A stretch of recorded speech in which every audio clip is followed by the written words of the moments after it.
climate in this country, despite all these wins, is not very good. All they've heard is negative news for 3 years. Everything is negative. I'm not being critical of the press. But you turn on the television, the only way you're going to get a hit is if there's something negative. Ah, yes. And that's being a Democrat, where really he experiences the daily love and affection of the near entirety of the American news media. Imagine being Donald Trump for a day. Imagine being Clarence Thomas for a day and Ginny Thomas for a day. The attacks continue. Another smear piece on Clarence and Ginny Thomas in the Washington Post today.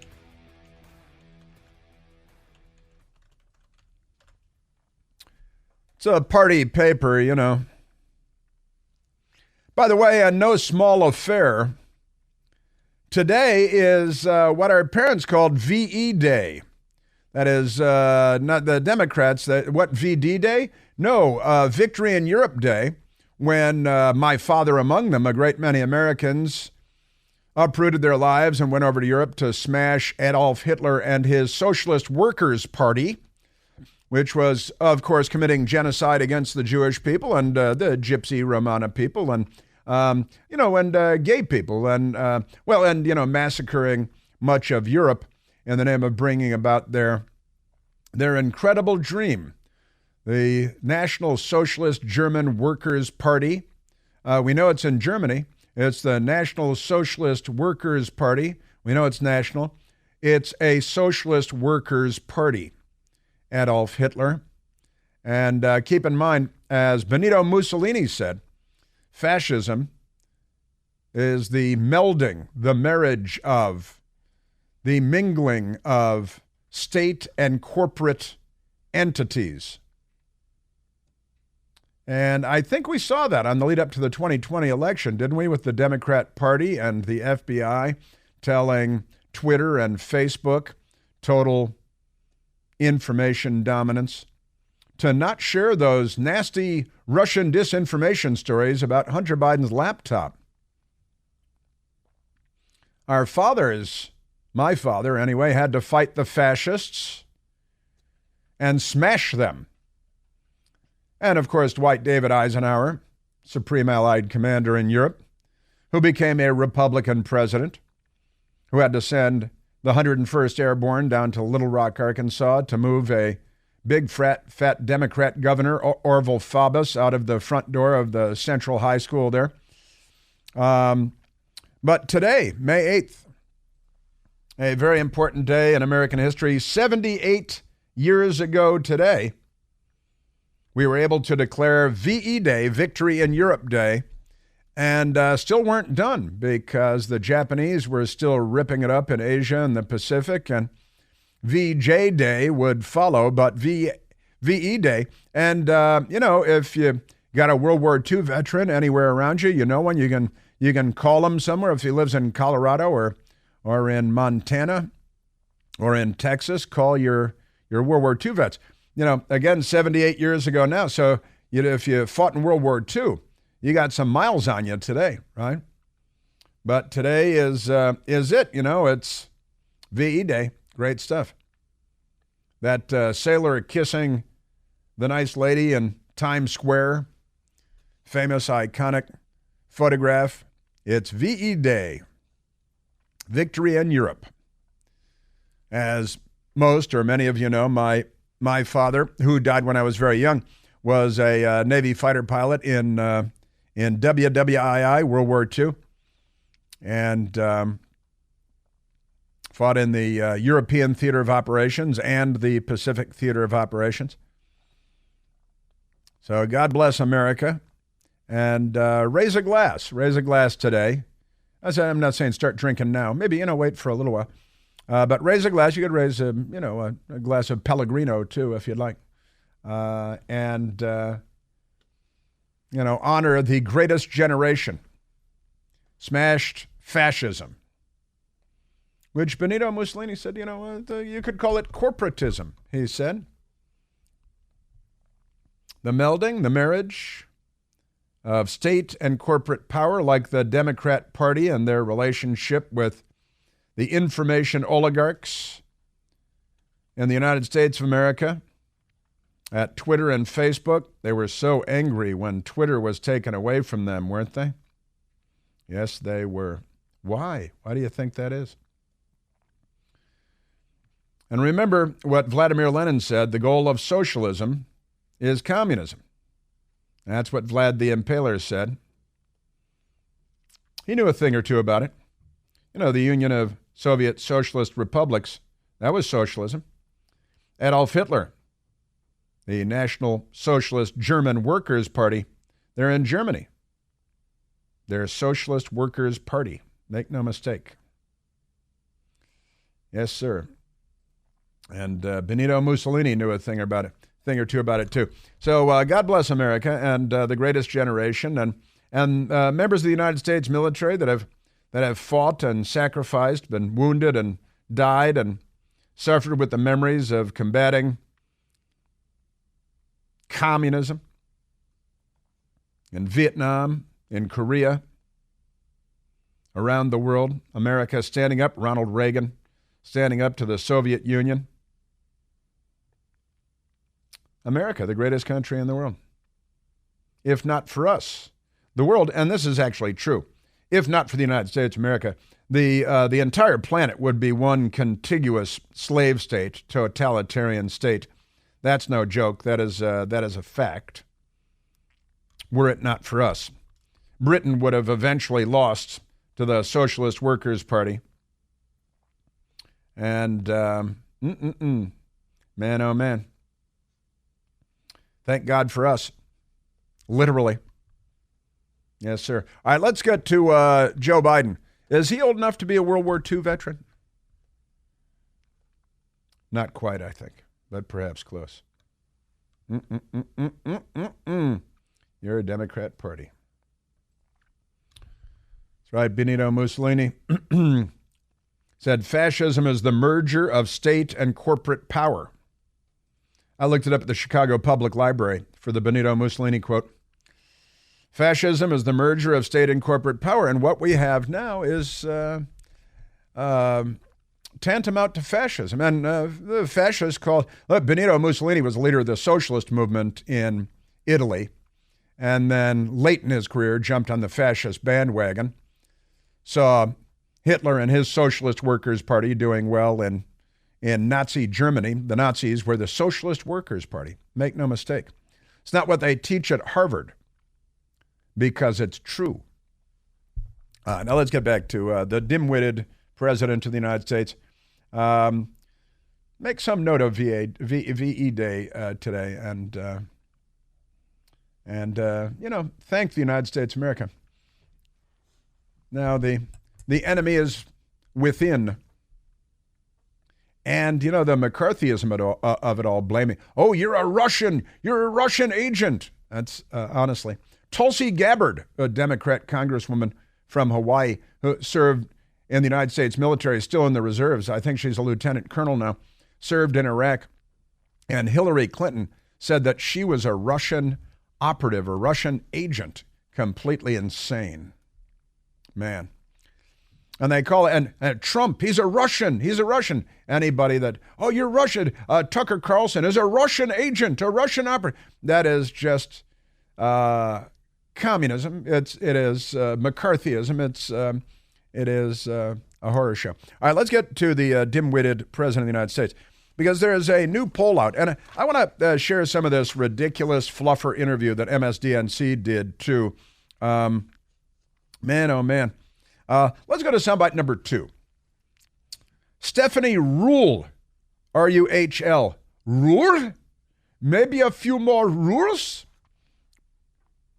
I wonder what her family's background is. Stephanie Ruhle fluffing Joe Biden on Friday on MSDNC. And Joe Biden is very often confused and doesn't know what to say, obviously. Oh, and wait till I share this, because the White House staff kept interrupting the interview, saying, no, stop, we don't want to talk. And Dunderhead just kept going. What's the difference between the two of you? Everything. Trump and him. Everything. Everything.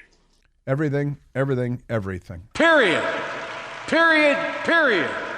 That's what happens when somebody puts an ellipsis in the teleprompter with Joe Biden. The difference between him, we had a secure border, 1.2, 1.4% interest rates. Mexico was stopping the flow of illegals from their southern border. Trump had them, he put them on notice, and they were afraid of him because, they all believe what they saw on CNN. So isn't that amazing? Let's go to soundbite number 4. Stephanie Ruhle asked Joe Biden, why we should elect this 80-year-old man who is obviously a doddering fool. It is fair to say that there's not a Fortune 500 company in the world looking to hire a CEO in his 80s. So why would an 82-year-old Joe Biden be the right person for the most important job in the world? Because I've acquired a hell of a lot of wisdom. I know more than the vast majority of people. I'm more experienced than anybody's ever run for the office. And I think I've proven myself to be honorable as well as also effective. Oh, yeah. Speaking of which, the subpoenas are coming on the Biden family corruption schemes. He's going to be 82 years old if he were reelected, and then he'd be 86 years old. He was not bright when he was 40, right? And he wasn't truthful either. 82 years old, and why would and no CEO? Well, I've accumulated a lot of wisdom. In fact, I've forgotten more about politics and government than most people will ever know, including myself. Now there is this poll that another poll that the Washington Post is burying and hiding, but you may remember Joe Biden. From 1988, this came up during the 2020 campaign. He was running for president in 1988 and in 1868. It was 1988, and he was at a campaign stop, and someone, either a reporter or just a voter, asked Joe Biden, and he lied, and he lied, and he lied about everything, and starting with the first one, that he's got a higher IQ than anybody.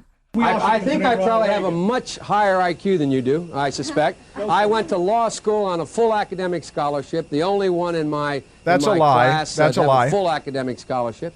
In the first year in law school, I decided I didn't want to be in law school and ended up in the bottom 2/3 of my class, and then decided I wanted to stay, went back to law school, and in fact ended up in the top half of my class. That's a lie. I won the international moot court competition. I was the outstanding student in the political science department at the end of my year. I graduated with 3 degrees. That's a lie. From That's a lie. School and 165 credits. Only need 123 credits, and I'd be delighted to sit down and compare my IQ to yours if you'd like, Frank.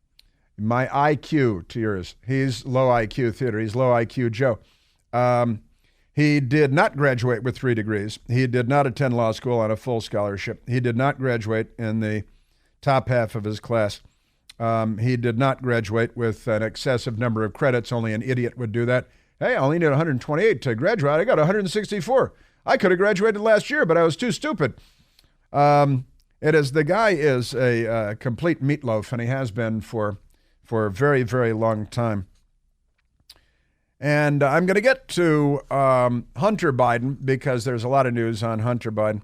And even George Stephanopoulos of the Clinton administration, White House, now, of course, an ABC News anchor, even he yesterday on Sunday had to take issue and sound the alarms for the Democrats that Joe Biden may not be their guy to run for the presidency. Of course, the problem is their backup quarterback is Kamala. And wow, talk about a rock and a hard place. I like to tell the truth and I like to offer solutions. Well, if you have high blood pressure, and who doesn't? Maybe you know somebody who does. I want to tell you about some friends of mine at 120 Life. 120 Life is a Chicago-based company, developed a juice drink that can help lower your blood pressure naturally. 120 Life is a natural juice drink made from pomegranates, tart cherries, cranberries, hibiscus, beetroot, magnesium. Each and every one of these elements helps with your blood pressure. Look them up. It can help lower your blood pressure without side effects. I'm drinking it and I love it, and I know that you will too. Helps keep me energized and helps keep my blood pressure in check. The truth is, there are easy, natural ways to keep your blood pressure in check, and one of them is 120 Life. So check it out and tell them Chris Plant sent you. Visit 120life.com. That's 120life.com on Al Gore's amazing internet. You can order a 2-week trial pack of their delicious juice drink. There's a money-back guarantee. And when you use the code CHRIS, you're going to save 15% because we're friends. The natural approach to blood pressure management. Visit 120life.com today. Start seeing the benefits in just 2 weeks. These statements and products have not been evaluated by the Food and Drug Administration. The product is not intended to diagnose, treat, cure, prevent any disease or condition. Yeah, more Joe Biden. And then the panic at ABC News. Here's a headline: Biden's mental sharpness and physical health doubted. A Washington Post ABC poll finds. I have the details coming up. I know more than the vast majority of people. Obviously, that's not true.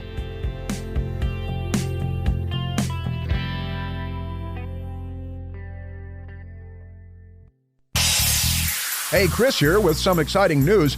Now you can listen to me live on the WMAL app. Doesn't matter if you're in your car, in the office, on the go. The WMAL app delivers crystal clear around-the-clock news coverage anywhere with cell service or Wi-Fi. So don't miss a second of your favorite shows. Download the WMAL app today on the Apple App Store or at Google Play Store.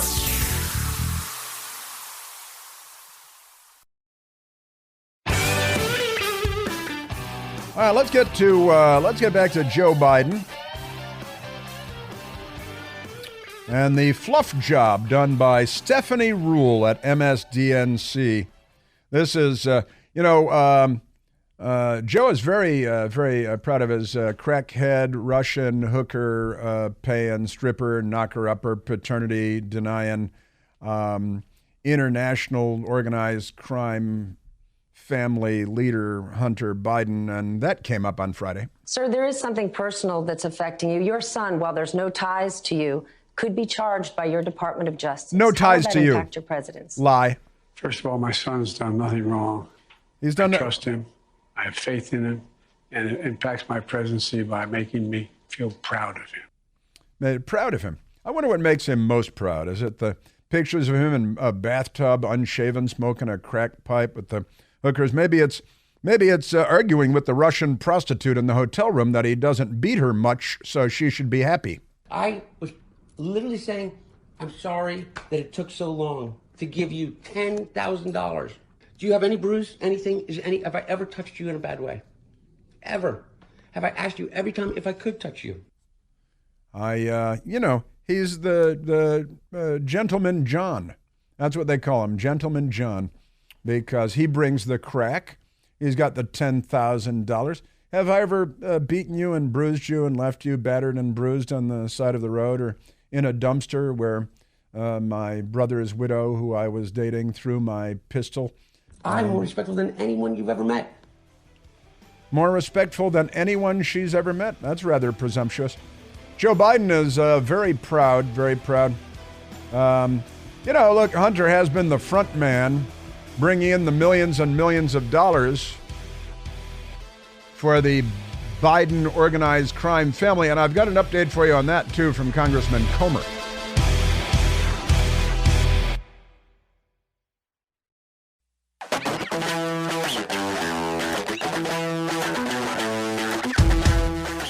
Let me share with you a couple of news stories that resulted from the ABC News Washington Post poll. They're very disappointed. They themselves buried the numbers that they didn't like. And even George Snuffleupagus, of course, a career Democrat Party operative and apparatchik who's been posing as a journalist at ABC News for decades now. And what do they pay him, Michael? Like $14 million a year or something like that to be the Democrat Party operative? There are no equivalents in terms of Republican Party operatives at network news organizations. But everywhere you look at ABC, NBC, CBS, longtime party apparatchiks. And George Snuffleupagus was a Democrat Capitol Hill staffer, then a Democrat Bill Clinton campaign staffer, then a Democrat Bill Clinton White House official.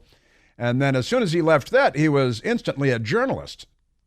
Because really, if you're looking for a big job in television news, the best path is through Democrat Party politics.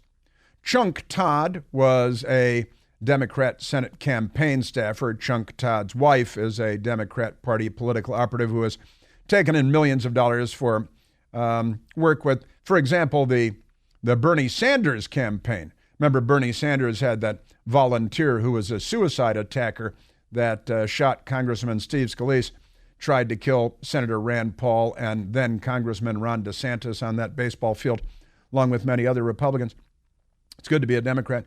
Jim Sciutto at CBS, at CNN. Jim Sciutto, he was at ABC, then he went to work for the Obama White House, and then he got an anchor job at CNN.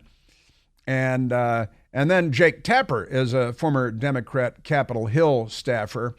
He worked for the woman whose son married Chelsea Clinton. And also the woman's husband was a member of Congress, too. He went to prison for corruption, but pay no attention, because when you're a Democrat, it all washes away. It all washes away. The Washington Post. Biden's mental sharpness and physical health doubted. Post-ABC poll shows. Though the incumbent, 80 years old, and former President Donald Trump, 76 years old, are close in age, the poll reveals strikingly different views about their capabilities. That's because Donald Trump is obviously still very sharp, and Joe Biden is obviously not. More than 6 in 10 Americans say President Biden does not have the mental sharpness or physical health to serve effectively as president, according to a Washington Post ABC News poll finding that underscores some of the stark challenges he is confronting at the outset of his campaign for re-election. This is a lovingly written article. They're trying to, hug him and embrace him and gently tell him, as though he's a father figure, that maybe this job isn't for him. Where's the 25th Amendment when you need it, honestly, which allows a president be removed if they have been incapacitated, and he's Mr. Incapacity. Though Biden, 80, and former President Donald Trump, 76, are close in age, the poll finds that Americans have strikingly different views about their capabilities, even as Biden's doctor has declared the incumbent healthy. That video of him falling over on his bicycle and falling up the stairs, Air Force One, again and again. About a third of Americans, 32%, say Biden has the mental sharpness to be effective in the White House. That means 32% of Americans don't have the mental sharpness to judge whether a president is up to the task, while 54% say the same of Donald Trump. And you got to take into account that so many Democrats hate him that they would only give a negative answer no matter what they were asked. And 1/3, 33%, say Biden is in good enough physical health for the job, while 64% say that about Trump, the leading Republican candidate. Overall, more than 4 in 10 Americans, 43%, say in the poll that both Biden and Trump are too old to serve new terms as president, when they would be 82 for Joe Biden and 78 for Donald Trump, respectively, on Inauguration Day. Yet there again, there is a divergence between perceptions of Biden and Trump. About a quarter, 26%, say only Biden is too old, while 1% say Trump is too old. And that's just the Trump hate syndrome, because Trump obviously is very sharp, and it varies, I saw a 100-year-old man, a World War II veteran, being interviewed day before yesterday on the television, and he was sharper than Biden. And he's 100 years old. Another 28% say neither candidate is too old to serve a new term. Now, that is pretty important stuff for Biden in particular and the Democrats. And they're very concerned. The Democrats are. The Washington Post had another piece. Biden faces broad negative ratings at start of campaign, post-ABC poll finds. The president's approval ratings, having nothing to do with his mental acuity or his physical capabilities, slipped to a new low. More Americans, it says, more Americans than not doubt his mental acuity and his support against leading GOP challengers is far shakier than at this point 4 years ago. I would think so. Well, you guys hid him from the public, and he was in the basement. And also, he wasn't really running 4 years ago. He was eating ice cream, and he was in his basement. As he begins his campaign for re-election, President Biden faces substantial and multiple challenges, according to a Washington Post ABC News survey.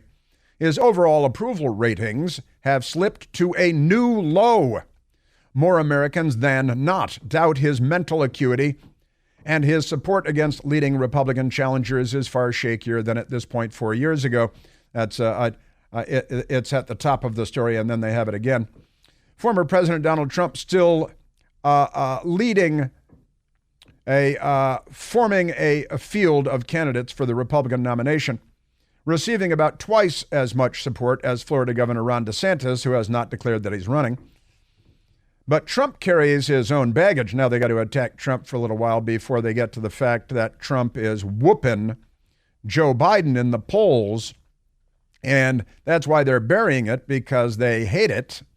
And even Democrats think that he's probably not their guy. Even among fellow Democrats, most say they prefer that their party nominate, quote, someone other than Biden, end quote. A view that has been consistent in polls since before the midterm elections, in which Democrats performed far better than expected, the Washington Post writes. They still haven't gotten to the Trump part of it, because they've got to hide it and bury it as deep in the story as they can, because, they're the Democrat Party in print. Former President Donald Trump, who they despise, of course. And his name is mentioned 60 times in the story. Man, oh man. But they've got President Trump, and he's up 8 points over Joe Biden. And the Democrats are panicking. They're panicking. Biden approval rating reaches new low in ABC poll. The number of people that approve, 36%. The number of people that disapprove, 56%. You can't win a presidential election when you've got 36% approval rating, unless there's a third-party candidate. Then it becomes possible again. Americans say Trump did a better job handling the economy when he was president than Biden has done during his presidency so far. And that's got to rattle their cages. They say Biden inherited the economy from Trump, badly damaged from the coronavirus pandemic. Yeah, but inflation was, I think, 1.2, maybe 1.4% when Joe Biden took over. There weren't shortages at grocery stores as there are now. Now, part of it is that Democrats are stealing everything off the shelves. And this is all very bad news for the Democrat Party, and they're very upset about it, very upset indeed. Less than 35% think that Biden has the mental sharpness for a second term, the left-wing Axios reports. And the New York Post, which actually reports the news and doesn't hem and haw and bury the Democrat Party bad news. Most Americans don't think Biden's mentally sharp enough to serve a second term in a new poll. And, Trump is looking good. President Trump has the mental sharpness. President Trump is up by 7, 8 points, depending on who you ask.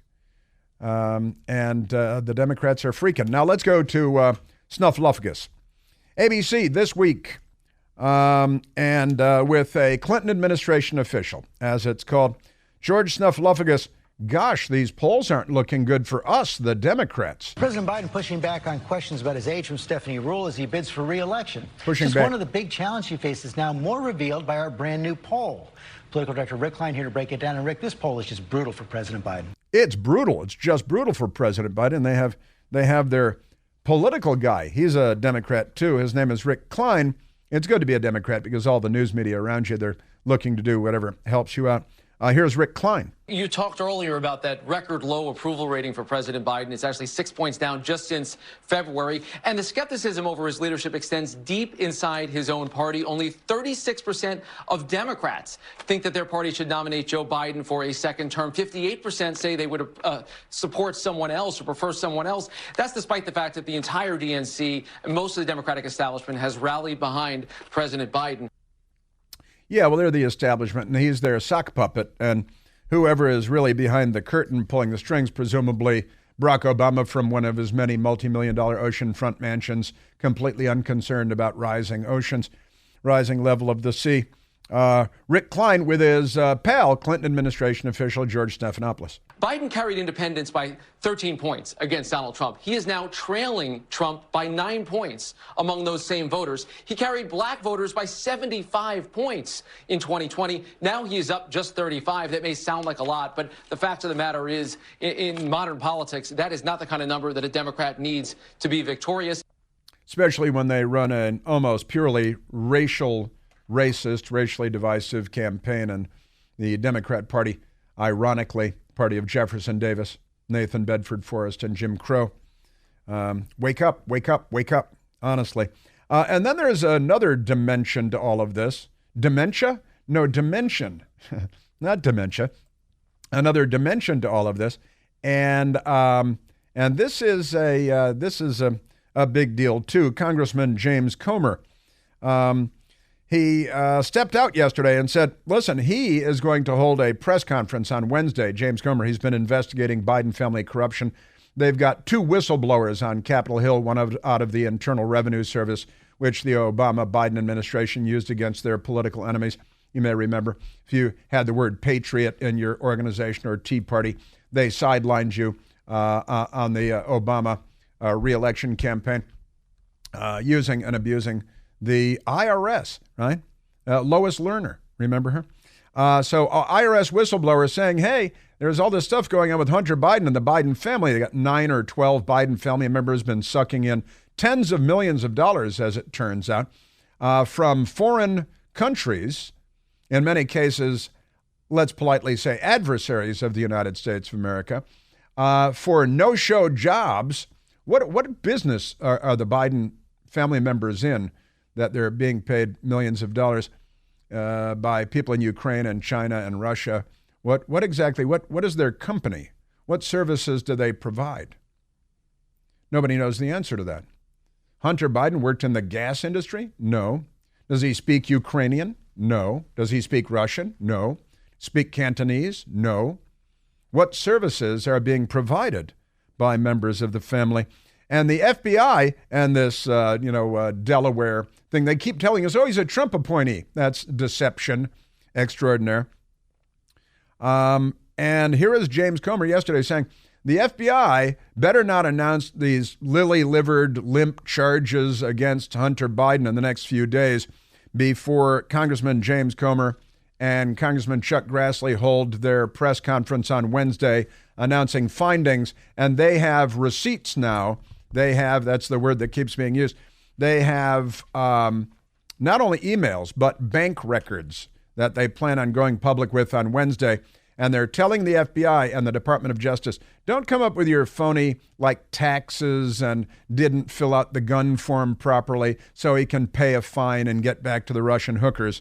Just wait until Congress steps up here. My message to the Department of Justice is very loud and clear. Do not indict Hunter Biden before Wednesday, when you have the opportunity to see the evidence that the House Oversight Committee will produce with respect to the web of LLCs, with respect to the number of adversarial countries that this family influence peddled in. Let's take a quick, I've got more of James Comer coming right up on the Biden family, the Biden organized crime family. And he obviously doesn't trust the Merrick Garland Department of Justice. He's assuming they're going to try to do some downfield blocking before Congress steps up. And even though he's been warned by Congress, I wouldn't put it past the Merrick Garland Justice Department to do precisely that. But there's more from Congressman James Comer coming right up.